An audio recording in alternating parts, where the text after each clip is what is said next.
நெய்வேலியில் முன்விரோதம் காரணமாக ரவுடி கோபி தலைமையிலான கும்பல் நடத்திய தாக்குதலில் நரேஷ்குமார் என்பவர் கொல்லப்பட்ட சம்பவம் பரபரப்பை ஏற்படுத்தியுள்ளது.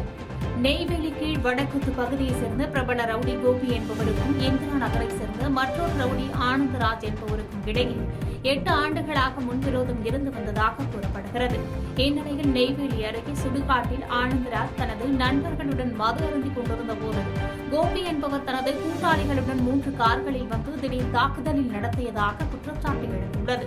இந்த கோர தாக்குதலில் நரேஷ்குமார் சம்பவ இடத்திலேயே உயிரிழந்தார். மேலும் படுகாயமடைந்த ஆனந்தராஜ் அருகில் உள்ள குடியிருப்பில் தஞ்சம் புகுந்ததாக கூறப்படுகிறது. தகவல் அறிந்து வந்த காவல்துறையினர் உடலை மீட்டு மருத்துவமனைக்கு அனுப்பி வைத்தனர். இதற்கிடையில் குற்றவாளிகள் மீது உடனடி நடவடிக்கை எடுக்க வேண்டி அவர்களது உறவினர்கள் மருத்துவமனை முன்பு முற்றுகையிட்டு போராட்டத்தில் ஈடுபட்டதால் அப்பகுதியில் பரபரப்பு நிலவியது. காஞ்சிபுரம் மாவட்டம் வாலஜாபாத் அருகே அருந்து கிடந்த உயரழுத்த மின்வயரை எதிர்பாராத விதமாக மிதித்து 17 வயது சிறுவன் பரிதாபமாக உயிரிழந்தார். வள்ளப்பாக்கம் பகுதியைச் சேர்ந்த அரசு பேருந்து நடத்துனர் சுந்தராஜ் என்பவர் 17 வயது மகன் பரத்பிரசாத் இயற்கை உபாதை கழிக்க வீட்டின் பின்புற வயல்வெளிக்கு சென்றதாக கூறப்படுகிறது. அப்போது அங்கு கீழே வயல்வெளியில் அருந்து கிடந்த மின்கம்பியை எதிர்பாராத விதமாக மிதித்ததில் அவர் சம்பவ இடத்திலேயே உயிரிழந்துள்ளார்.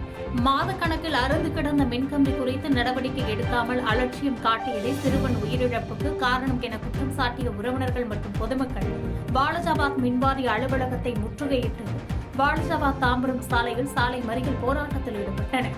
சம்பவ இடத்திற்கு சென்ற டிஎஸ்பி கீர்த்திவாசன் தலைமையிலான போலீசார் பேச்சுவார்த்தை நடத்தி உரிய நடவடிக்கை எடுப்பதாக உறுதியளித்ததை அடுத்து போராட்டம் கைவிடப்பட்டது. காஞ்சிபுரம் மாவட்டம் படுநள்ளி கிராமத்தில் ஆடி திருவிழாவின் போது ஏற்பட்ட தகராறில் சந்துரு மற்றும் விக்கி ஆகிய 2 இளைஞர்கள் வெட்டி படுகொலை செய்யப்பட்டனர். படுநள்ளி பகுதியில் நடைபெற்ற ஆடி மாத திருவிழாவை இரவு நேரத்தில் மதுபோதையில் இருந்த சிலருக்கும் மற்றவர்களுக்கும் இடையே ரேடியோவில் பாடல் போடுவது தொடர்பாக வாக்குவாதம் ஏற்பட்டதாக கூறப்படுகிறது. அப்போது பாதுகாப்பு பணியில் இருந்த போலீசார் அவர்களை அப்புறப்படுத்தியுள்ளனர். பின்னர் மர்ம கும்பல் ஒன்று அதே பகுதியைச் சேர்ந்த சந்துரு மற்றும் விக்கி ஆகிய 2 இளைஞர்களை சரமாரியாக வெட்டிவிட்டு தப்பி ஓடியதாக கூறப்படுகிறது. இந்த தாக்குதலில் ரத்த வெள்ளத்தில் உயிரிழந்த 2 இளைஞர்களின் உடல்களை கைப்பற்றி வந்த காவல்துறையினரிடம் பாதுகாப்பு பணியில் இருந்தபோதே கொலை நடந்ததாக கூறி உறவினர்கள் வாக்குவாதத்தில் ஈடுபட்டனர்.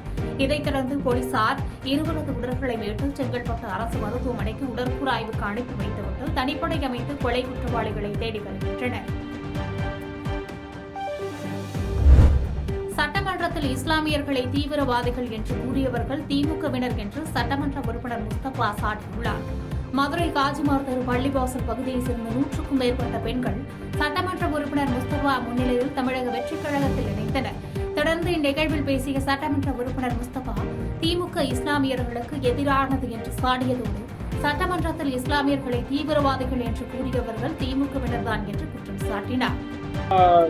காஜிமார் தோப்பு வார்டின் பிரதிநிதியாக இருக்கக்கூடிய சையதின் தலைமையில் அவர்களின் முன்னிலையில் இங்க இருக்கக்கூடிய இஸ்லாமியர்களை இணைக்கும் விழா இன்னைக்கு நாங்கள் தொடர்ந்து இருக்கிறோம். இங்க பல இஸ்லாமியர்கள் வந்து தமிழக வெற்றி கழகம் மாண்புமிகு முதலமைச்சர் தளபதி அவர்கள் பிறப்புக்கும் எல்லாம் உயிருக்கும் இஸ்லாமிய மக்களுக்கும் கிறிஸ்தவ மக்களுக்கும் இந்து மக்களுக்கும் சமநிலையாக ஒரு நீதியான ஆட்சியை தந்து கொண்டிருக்கின்றார்.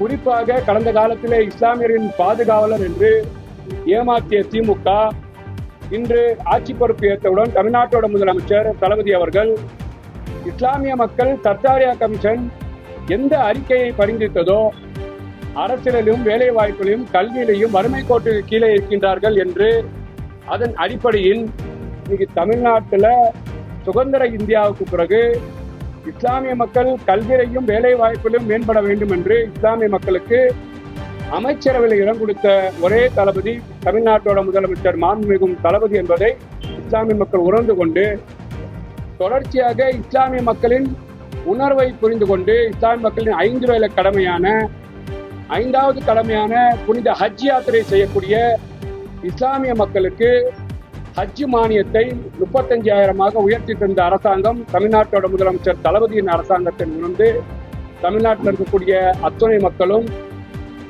தலைமையாரின் கரங்களை வலுப்படுத்த தமிழ்நாடு முழுக்க இஸ்லாமிய மக்கள் இணைந்திருக்கின்றார்கள். சென்னை கொடுங்கையூரில் உள்ள ஆதரவற்றோர் இல்லத்தில் விளையாடிக் கொண்டிருந்த 10 வயது சிறுவனை சக மாணவர் தாக்கியதில் 5 பற்கள் உடைந்து மருத்துவமனையில் அனுமதிக்கப்பட்டுள்ளது பெரும் பரபரப்பை ஏற்படுத்தியுள்ளது. கொடுங்கையூர் முல்லைநகரில் செயல்பட்டு வரும் ஆதரவற்றோர் இல்லத்தில் தங்கி படித்து வரும் 10 வயது சிறுவன் இல்லத்தின் வளாகத்தில் சிறிய கல்லை வைத்து விளையாடிக் கொண்டிருந்த போது அங்குள்ள 12ஆம் வகுப்பு மாணவர் ஏன் விளையாடுகிறார் என கேட்டதாக கூறப்படுகிறது. இதனால் ஏற்பட்ட வாக்குவாதத்தில் +2 மாணவரும் அவரது நண்பரும் சேர்ந்து சிறுவனின் கைகளை பின்புறமாக பிடித்து வாய்ப்பகுதியில் தாக்கியதாக குற்றச்சாட்டு எழுந்துள்ள நிலையில் இந்த தாக்குதலில் சிறுவனின் மேல் பற்கள் 5 உடைந்து பலத்த காயமடைந்தார். தொடர்ந்து சிறுவன் பெரியார் நகர் அரசு மருத்துவமனையில் அனுமதிக்கப்பட்டு சிகிச்சை பெற்று வரும் நிலையில் கொடுங்கையூர் போலீசார் இது குறித்து தீவிர விசாரணை நடத்தி வருவதாக கூறப்படுகிறது.